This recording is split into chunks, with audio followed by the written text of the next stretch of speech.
Go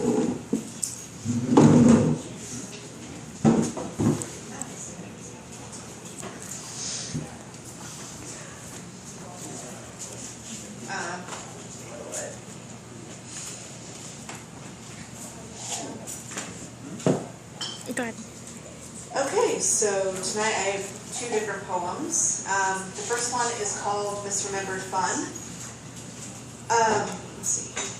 The speaker blared the beat of circus, da-da-da-da, da-da-da-da, into my ears.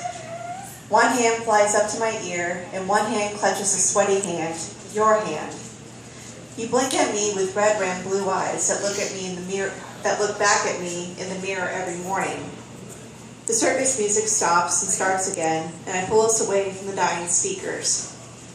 My hand is sticky from the residue of your sweat and the pink cotton candy you bought me earlier. We weave our way through the crowd as the music and the writers and their green, blue, and white mounds dotted with rust weave their yells around us. You point at the Ferris wheel and squeeze my hand in some awkward semblance of familiar comfort. I know you're remembering when you brought me to the same carnival 10 years ago, when I saw you as Daddy and the one who would always keep me safe, even though you yelled at Mommy when you came home late, and I didn't know that her stories about this bruise and that bruise were lies.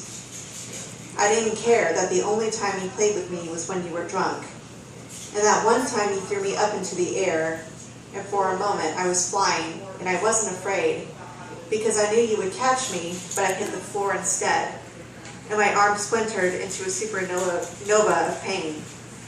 But I know you're not thinking of the time I fell. You're thinking of the time when you were my hero, and how I clutched your hand and cried as I gazed up at the Ferris wheel. You knelt in front of me and promised that you would never let anything hurt me. Now as I look at the dingy half-lit ride, and how maudlin everything was with the still on-again, off-again music, the laughing and yelling riders, and the small half-grin cocked in your face, as you implore me with my eyes to start over, I let go of your hand.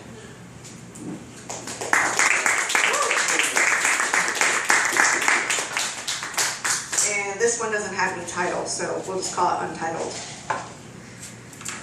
We were children when the waves came crashing in, beating against the cliffs and edges of the narrow world we called reality. We didn't know that the wind of trouble would whip away our innocence and would rub salt into wounds from late nights, of foamy golden drinks, and too many late-night hugs and kisses, and foreign fingers moving in and out, and us crying and moaning into our pillow, wanting it to stop, even as we rode the waves of pleasure. It was then we became two instead of one.